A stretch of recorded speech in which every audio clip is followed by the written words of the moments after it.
Good afternoon. Welcome to Radio Free Radford. We're going to interrupt the music just a little bit here today because we have a guest joining us for an official RFR interview. If you're tuning in to listen to Let's Talk About It, this is going to fall right into line with that if you've been listening to interviews happening on that show. My name is Jessica Groft, and I'm going to be one of your hosts today. I'm also joined by my co-host, Brandon Whitaker. And today we're having a very special guest joining us, Coach Zach Chu, the head men's basketball coach here at Radford. So, Coach Chu, thank you so much for being on the show today. We appreciate it. Thanks for having me. Yeah, it's great. So before we kind of jump into this interview, why don't you tell our listeners a little bit about yourself, maybe if they don't know who you are yet? Yeah, so this is my first year at Radford. I've been coaching for 10 years. I'm from Dallas. I played at the University of Richmond, so I have some Virginia roots going back to my college days. And then I've spent 8 of the last 10 years coaching in the NBA. And so 2 years ago, I kind of made the jump to coaching college. I went to SMU in Dallas for 1 year before becoming the head coach here. All right, and then before we get into more of the basketball topics, we wanted to ask you also a bit more about yourself and some other things about your background. So we have a segment, Dallas or DMV, since obviously you said you've been back and forth quite a bit. So which area do you think has the better food? Well, Dallas has the most restaurants per capita now in the United States. It's hard to not give Dallas the upper hand there, but my fiance Delaney loves to cook at home, and so if you asked her, I think the pressure would be on me to say the DMV now. And then, who has the better basketball players? Radford for sure. Okay. Radford, Solid choice. Solid choice. Yeah. Better scenery? DMV for sure. I don't know if you guys have been to Texas, but for the most part, outside of Austin and a few kind of ranchy type areas, Dallas especially is very flat. And so to be in what feels like a little bit of the hill country and in the mountains again, certainly feels good. And then who has the better red, white, and blue, SMU or Radford? Radford. The SMU blue is too light. It's like it's probably a shade lighter than the Radford blue is, and so definitely the Radford blue and red. Awesome. And then we're interested to hear your thoughts on a few more topics in a segment that we'd like to call Chew on That. We'd like to get your thoughts on. So first, I would say favorite cartoon growing up. It's funny. I saw this question on your preview, and I had almost forgotten about this until I saw an ad for Pokemon at the Super Bowl on Sunday. I actually didn't know Pokemon still existed, but Pikachu was my favorite cartoon character growing up, that being my last name and all. So. All right, opinion on Big South referees? It's up and down for sure. One thing about conference play is there's just such a familiarity, team to team, coach to coach, even being new, and the referees you certainly get a feel for them over the course of the conference play as well. The tendencies for each ref, how games are likely to be reffed, and so through the ups and downs, I feel like at this point we have a pretty good feel for what to expect every night, and so just sort of move on from one game to the next. So. Mm-hmm. Is a hot dog a sandwich? Absolutely.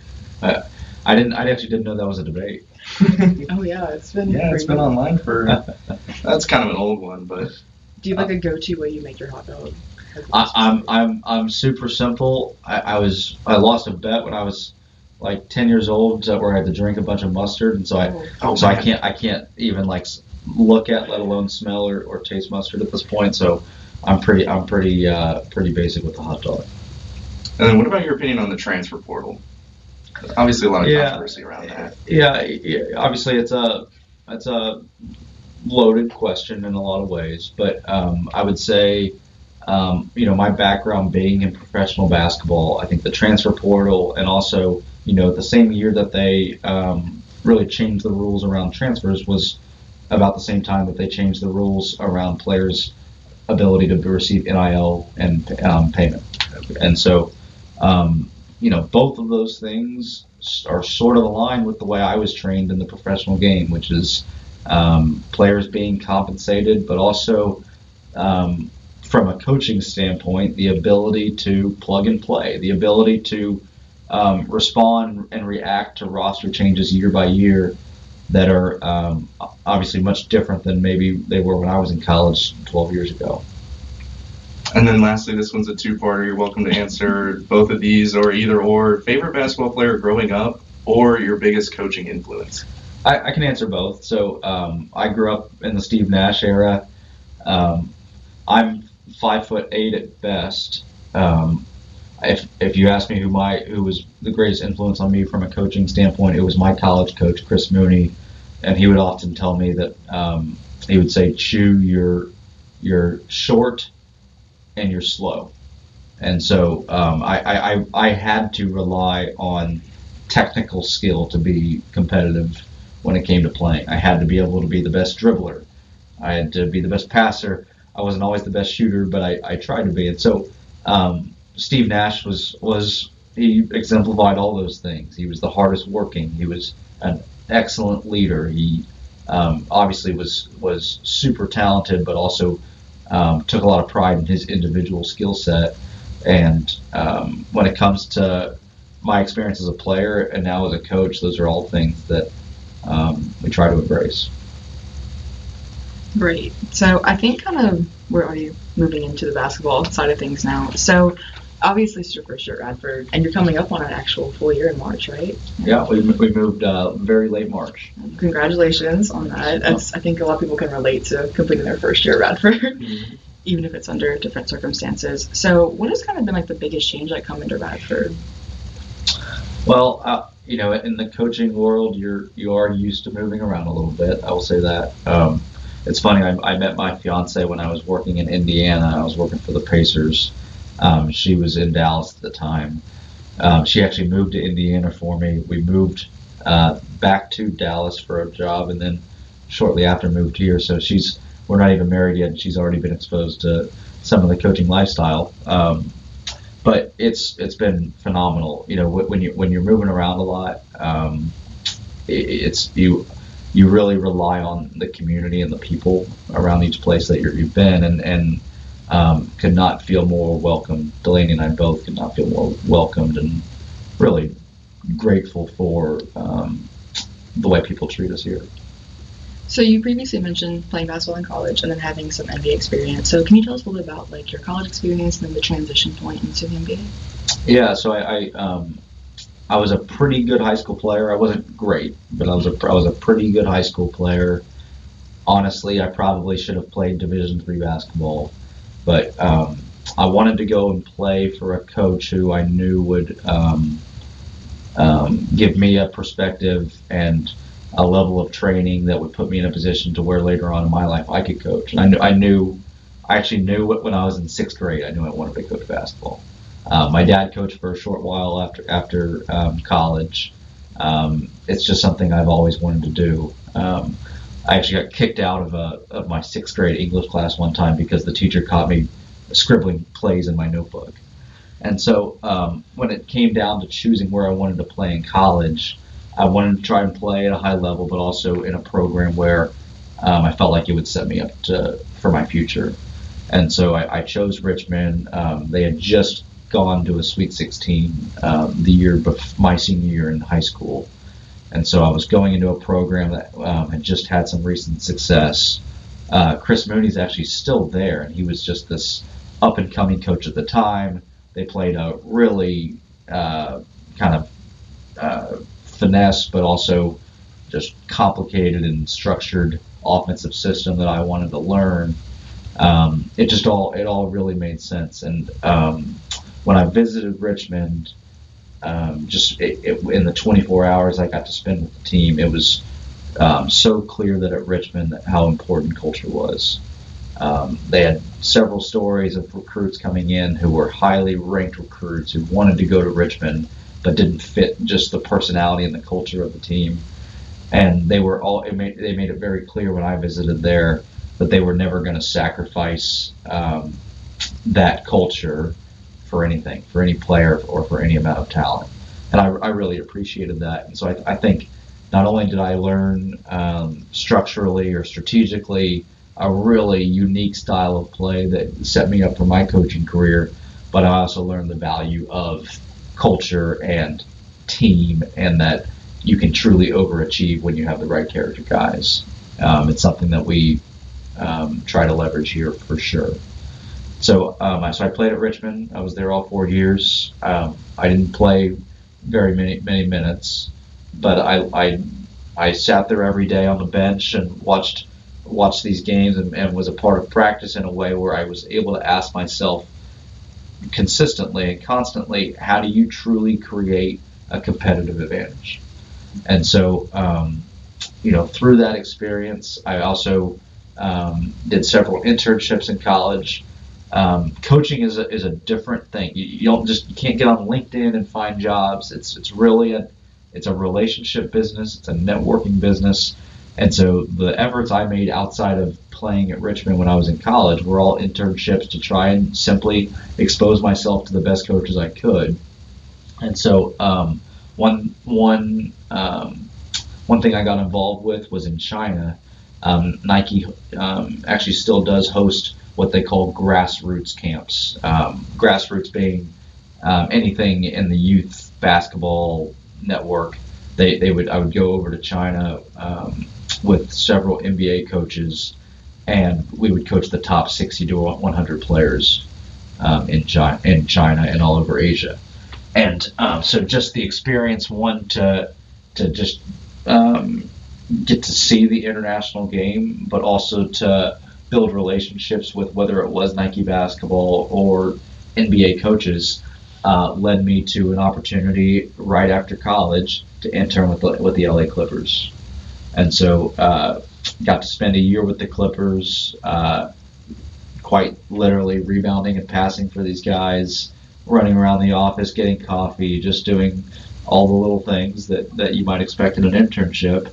But I got to see everything. I got to be a part of every team meeting, coaches meeting, to be in locker rooms. It was really an incredible experience at 23 years old. And so that kind of got me started. After that, I went to the G League, which is the kind of minor league of the NBA. Very, very common now for NBA roster players to be sent and to play in G League games at some point in their career. It's it's the development league for the NBA. So I spent 3 years coaching in that league, followed by a couple of years working for the NBA team in Dallas, and then lastly with the Indiana Pacers for 3 years. So really cool. Over the course of what I believe is 8 years, was with 3 NBA organizations. That's pretty extensive. Yeah. Yeah. So we wanted to transition into when you were when the season concluded, when you were with SMU last year, and you were kind of searching around for your next job. What were some of the things that drew you to Radford? Yeah, so I would say, first, it's been my dream since I was a kid to be a head coach, and this is a unique time in college basketball, given the things that you guys referenced early on with the transfer portal rules, with NIL, and my experience in the NBA. A big part of it, especially the latter half of my career in the NBA, I was exposed to what is widely considered the best practice of an analytically driven approach. My time in Dallas and going to Indiana. And what does that mean? A lot of people kind of refer it as playing Moneyball, which refers back to the Oakland A's back in the early 2000s, when they were successful using an analytical approach when it came to roster construction. I think they were one of the top teams in the MLB that year, with one of the lowest payrolls. And so, again, kind of revolving around this theme of how do you find a competitive advantage, I was exposed to an approach in the NBA that I felt like could be leveraged in college. And so the opportunity to do that at SMU from a strategy standpoint, but now the opportunity to do it here in the head coaching seat, really was a no-brainer. To work for a a school where I really do feel an incredible amount of energy from the school and the university, and also the community. To work for an AD who's been here for a long time, but also has a basketball background, a coaching background. It really, to come back to Virginia where I went to college, there was quite a few reasons why it was such an easy answer. Over the years, like in the NBA, the term analytics itself has been sort of like a buzzword. Like I'm sure I've heard clips of like Charles Barkley. Someone like that would probably just say you're a big nerd, and they would just be like, the eye test is what we really look at. So like, in your opinion, how do you find that balance between analytics and then, what's really going on day to day, like in the weight room or something? Yeah, I think it's a little bit easier for me, given not many people who would say that they specialize in analytics played and coached. And so I come from a background where I played. I come from a background where I was a coach first before I was really exposed to this analytical world. Coach analytics to coaches in a lot of ways still is kind of a black box. It's scary. It's intimidating. It's new. It's hard to understand. And so, I was really fortunate to, again, be exposed to a really, really radical, intense approach that deemed successful through 2 NBA organizations with a Moneyball analytical approach.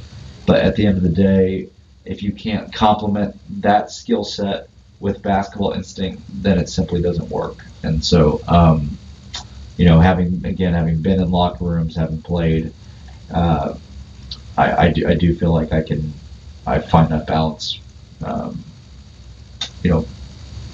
pretty well. And now stepping back to just Radford as a community, we wanted to ask, where's your favorite food place in Radford? BT's. I'm trying to set a record for a number of consecutive days to eat at BT's. I was almost there in the fall, I think, at something in the 20s. And I'm looking forward to the season ending and getting back on my BT's run here shortly. And in sort of that same vein, is there like a spot maybe around campus or somewhere in the area that's like the hangout spot for like the team or the coaches, or maybe both? You hear Chipotle. Someone from the staff as well as someone on the team ate at Chipotle in Fairlawn every day. Eats at Chipotle or in Fairlawn every day. Wow.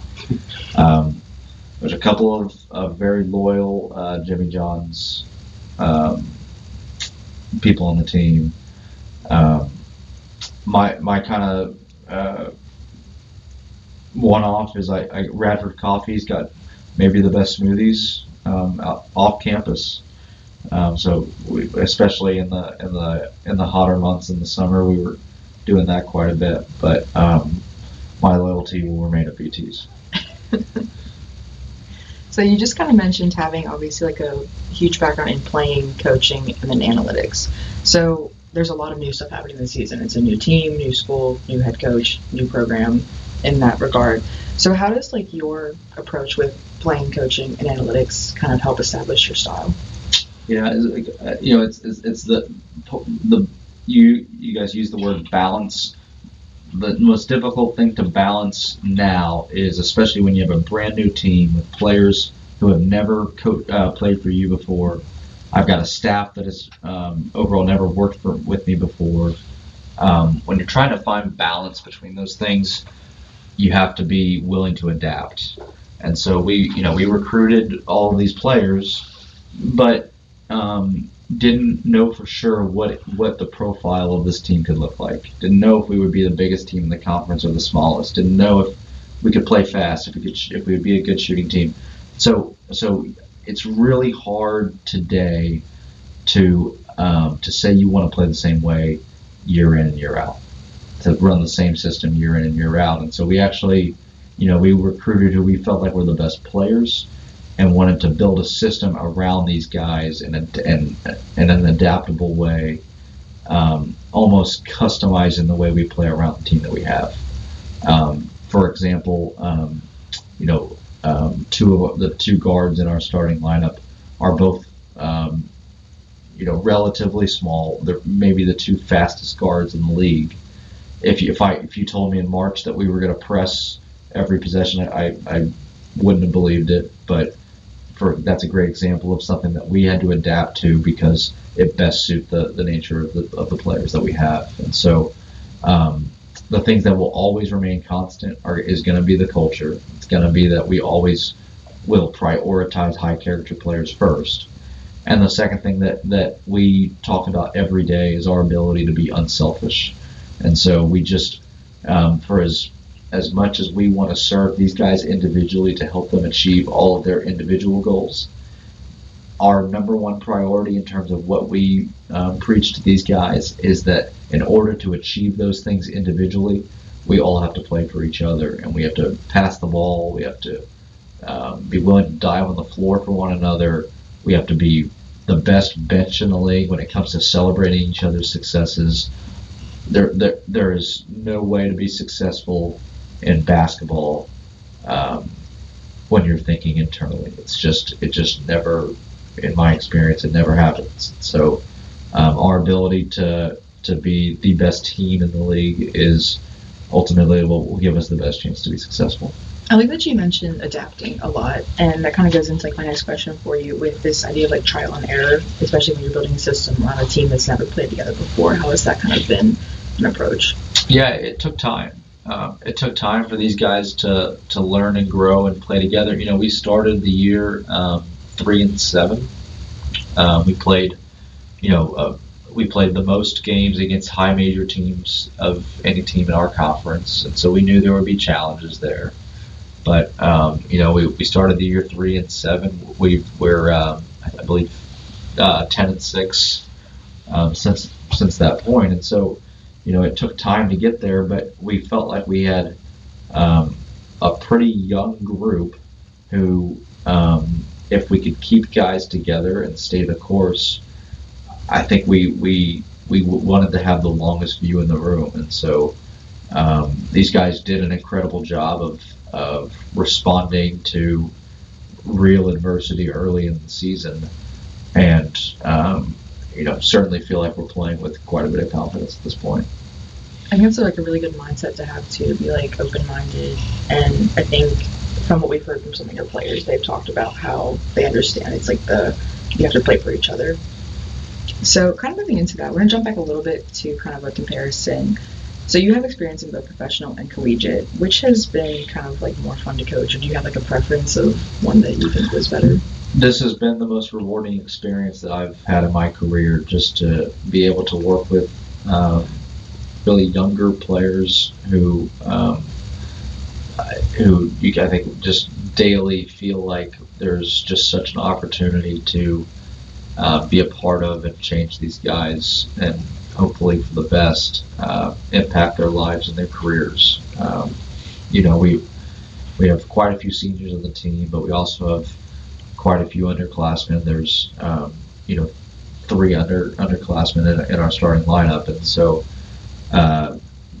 the impact or the opportunity to really impact these guys' lives has been the most rewarding thing for me. That's really great. And I'm sure you probably came in contact with them like way before the season even started. Were you looking a lot about like their personalities and their own mindset?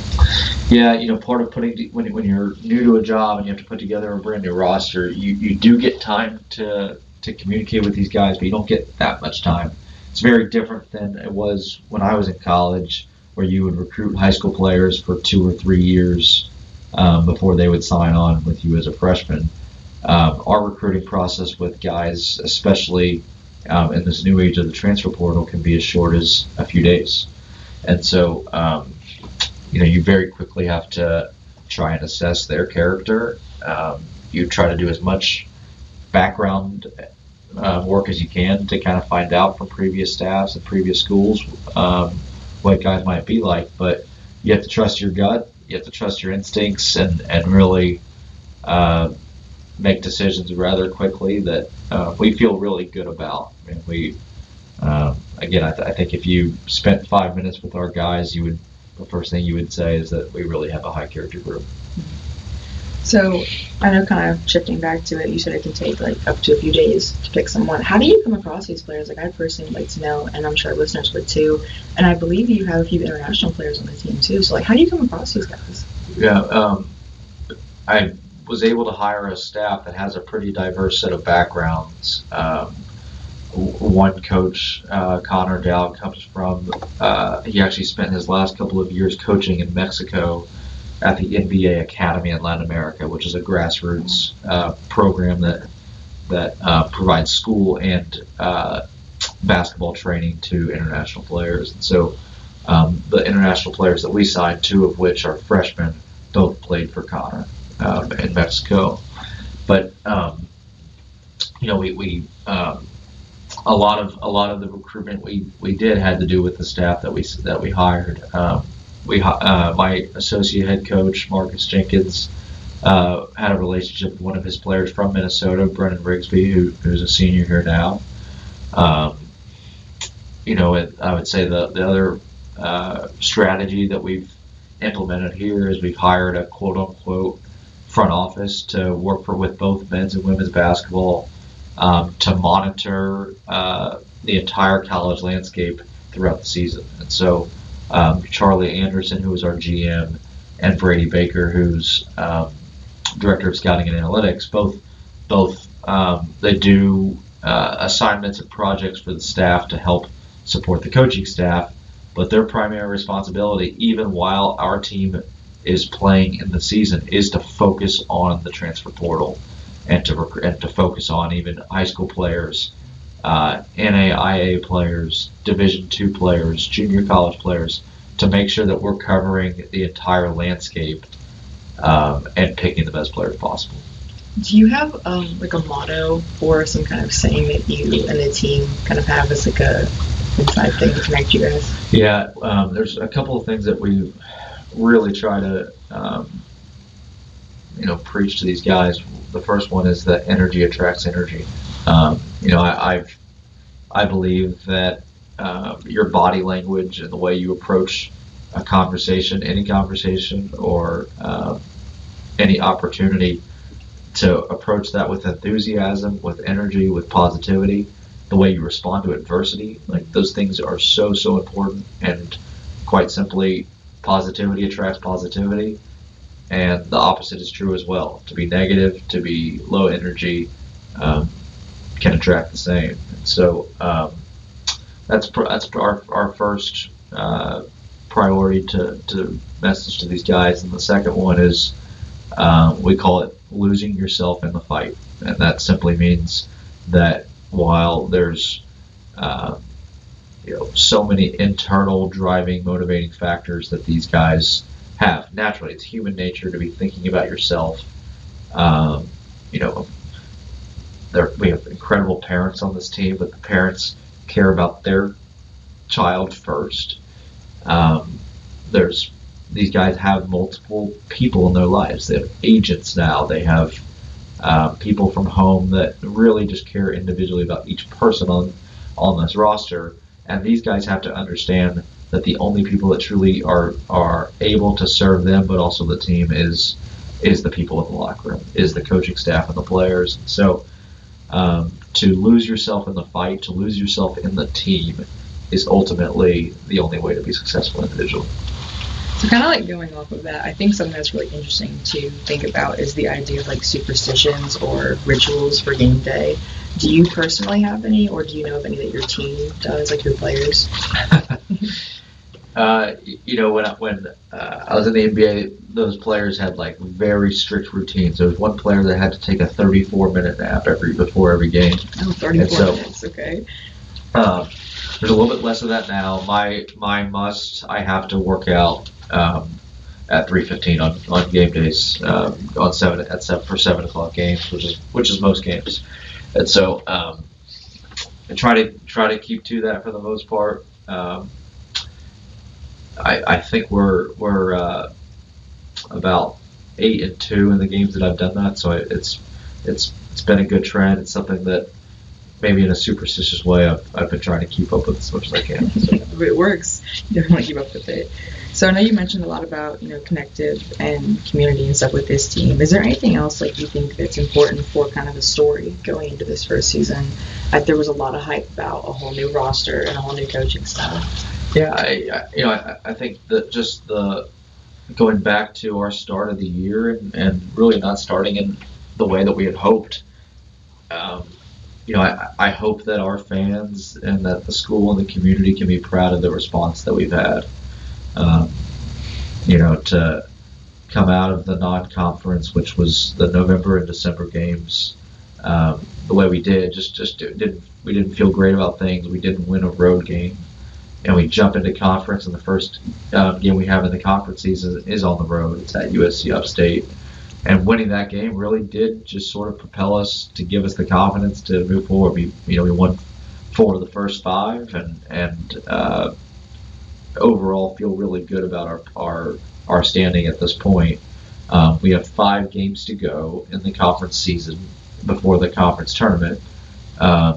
We certainly have a chance to still finish as high as first, as low as I think 7th or 8th. I mean, there's still a lot riding on these last 5 games, and ultimately our goal hasn't changed all year, which is to be the best team in March.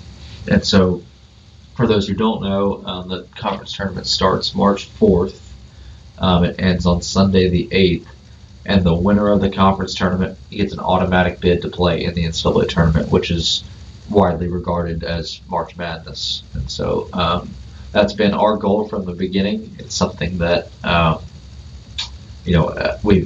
we've really been challenged in so many ways to have the longest view in the room, but we feel like we're playing our best basketball. And so we're couldn't be more excited for these last 5 games and to really jump into this conference tournament with hopefully quite a bit of momentum. So as the season kind of comes to a close, what has been your biggest takeaway this season? Something that maybe you had like a revelation on, or your players taught you, or something like that? I think as a team, I think if there's anything we've learned, it's the value to when things go poorly or when things aren't going your way. Mm-hmm. I think I and our team has really learned what it means to just wake up the next day and work harder and do everything we can the next day to be better and to stick together and to really believe in ourselves. And that's been such a powerful lesson through this year, and something that we hope puts us in a great position going forward. So one thing that you've mentioned a lot that I want to touch on is like styles, playing styles, and everyone has their own different thing. So can you kind of briefly give us the difference of how a professional style like in the NBA is very different from collegiate basketball? Yeah, the NBA, especially in the last 10 years or so, and a lot of it is because of this analytics boom or trend, has really prioritized what they would say is spacing and the 3-point shot. And so this sounds ridiculous, but it's true, is the NBA and basketball overall at all levels didn't realize the value of the 3 until about 10 years ago. And so the NBA kind of set a trend. The Golden State Warriors in the late 2010s won several championships really just with the best 3-point shooters. And so when you think of the NBA today, you often hear the terms pace and space. And so part of what I was able to do at SMU and now here is implement a similar system or a similar style of play on offense that resembles that exactly. I think we at this point we play the fastest, if not the second fastest, in our conference, and we are at the top of the league in 3-point shooting. And so our ability to do those things and to do them efficiently, to be able to do that in an analytically sound manner, is what ultimately allows us and gives us a competitive advantage and an ability to win games that even when the other team may have more talent or we might be playing on the road, but the ability to play analytically sound is what we believe helps us overcome all of the obstacles that we have. And so I know since there is a difference there, how have you had to make adjustments, or like what have you had to kind of adjust with your players in order to kind of fit the analytical scheme into this like variation of collegiate play? It's a great question. The most important thing, in my opinion, is to teach the players the why. So because we're playing a little bit by the math, it's very important to slow down, especially in the fall when you're teaching players the offense, to slow down and really make sure they understand why we're doing what we're doing. And you can show that to them with the math. You can also show that to them with the NBA. You can show them examples that this is how the NBA plays. And ultimately, all of our guys dream of playing at that level and have goals to play at that level. And so what better a way to give yourself a chance to achieve all of your dreams and goals individually than to play a style that is completely aligned with that.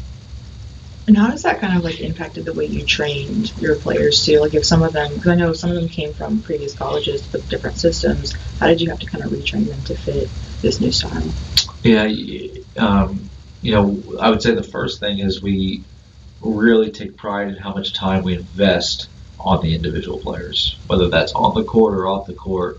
If one thing about professional basketball is there is no class, right? You invest all your time in just spending quality time with guys. Even in a college setting, we really try and invest the most time in just spending quality time with our guys, to the extent where in the summertime we're playing paintball and going bowling and even playing softball with our team. I mean, it's that to me, a 10-year veteran in the NBA understands why it's so important to pour into softball in July. It truly is so important, especially with how new the team was, how much camaraderie we needed to build and work on. When it comes to the actual skill development of the guys, the skill development they receive and the coaching they receive from us through the summer and the fall is completely aligned with our team's style of play. So each guy has an individual customized directive that we want them to work on through the summer and fall. For example, Jalen Johnson was coming from Tennessee Tech. He averaged 15 points a game at Tennessee Tech, but we felt like he actually could be an even better player here in our style of play and in our system by simply working on his three-point shooting volume. And so working with him to teach him what it meant to create more three-point shots, to shoot more off the dribble, to be able to move without the ball. All of those things really played into his off-season development. He shot 14 threes last game. It directly is translated to the roles that these guys have on our team now. And kind of from your perspective, what's it been like to bring this style and this approach into the Big South Conference and coaching against these other teams? Yeah, I think that what it's proposed or what it's given the league is a little bit of variety. So many of the teams in our league rely on size and physicality to win. Previous Radford teams did the same.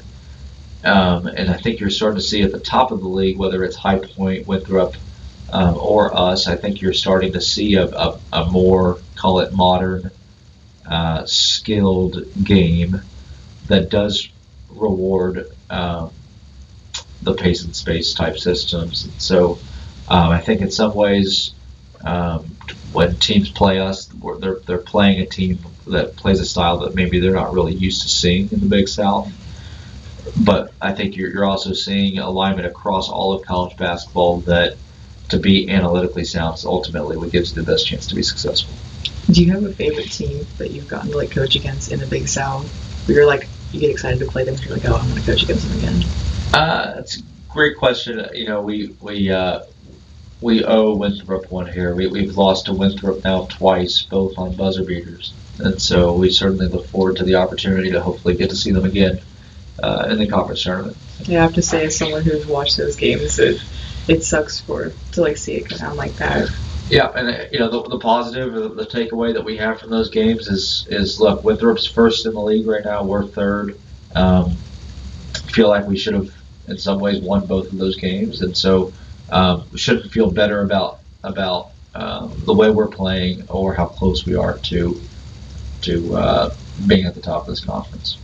All right, so we'll kind of shift to a happier note, more positive one. Yep. So obviously, like, your current record, 13-13, that's really an impressive record, especially in the first season, and then in conference play has been great. What kind of goes through your mind on like those high intensity games we were just talking about? I know one I definitely want to reference is against Longwood when Del Jones came through the last second and just like won a game. How was that? Yeah, one of the great things about college basketball is how much time you have in the summer and the fall to prepare. In the NBA, you have 4 days to practice before your first game. In college, you have 4 months. And so through those 4 months, we spent a very considerable amount of time on what we would consider special situations or end-of-game execution. There's just so many scenarios that can present themselves, and we really tried to not only list out and understand each of those, be prepared for how we would handle those, but practice those scenarios. Literally in practice, making guys sit down in huddles and watch me call plays or draw plays on board and be able to execute and all those kinds of things. And so it was a really weird non-conference. I mean, we played, we were 7-8 in the non-conference, and none of those games came down to a last-second situation like that. And so, here we are, almost 20 games into the year playing Longwood, and this is the first time where we're going to take the final shot, and so in a tie game.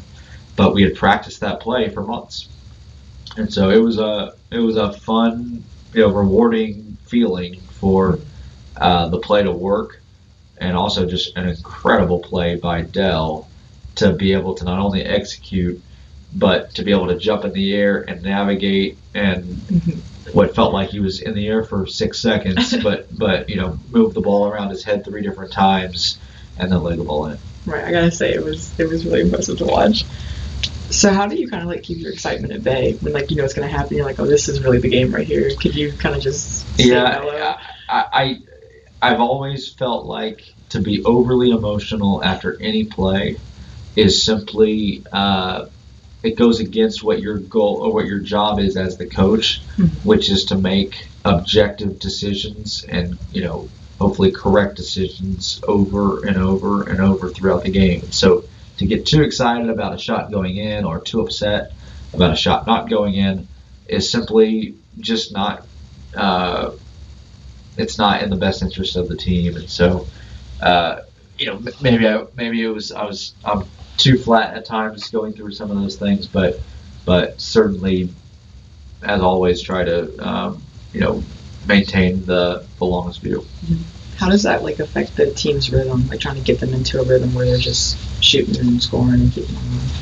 It's good, and our goal on offense is to create and get the best shot we can every single time, and so our guys understand that when we watch film, we don't even watch if the shots go in. We just care about the shot that we created. Okay. And so we want to create open threes. We want to create layups. We want to create fouls. Those are what drive efficiency. Those are what drive winning, is how many of those shots you can create. And conversely, on defense, your goal should be to take away those things. And so I evaluate possessions in game, not by if the shot goes in, by the quality of the shot, and simply the process that we go about to get that shot. What kind of is that process? When you look at footage, and how can we create opportunities for different kinds of shots or plays? How does that? Yeah, we a big part of the way we play is we try not to call too many plays, and so we don't want to have to walk the ball up the court in a slow manner and have the whole team look at me and then have to set up and then run a play. And in the conference season, that's a really challenging thing because opponents often know your play calls. So if you're doing that repeatedly, they're able to pick up on what you're calling and set their defense up accordingly. And so one thing I learned in the NBA was the value of playing with a pace and an element of randomness that provides unpredictability. And so we try to play fast and unpredictable as much as we can to negate the idea that teams are going to be prepared for one thing or the next. And so can our team play with a pace and just through kind of more general high level concepts that create great shots as opposed to individual play calls. So here's kind of an opportunity for you to brag on your players a little bit. And obviously there's a lot of talent on this team. Yep. And one thing that I guess is really cool to look at is how many of your players have made Big South Player of the Week. There's been a lot. And we took a look. So we have Dell Jones and Jalen Johnson, and then Dennis Parker Jr. We'll circle back to him. Okay. And then you have one of your freshmen, Frederick Erickson, making Freshman of the Week back-to-back. It's very impressive. And then, Dennis Parker Jr. making National Player of the Week after his record-breaking game. That was really cool. So how do you feel like as their coach to know that they're getting all these accomplishments and recognition? Yeah, proud of all of those guys. I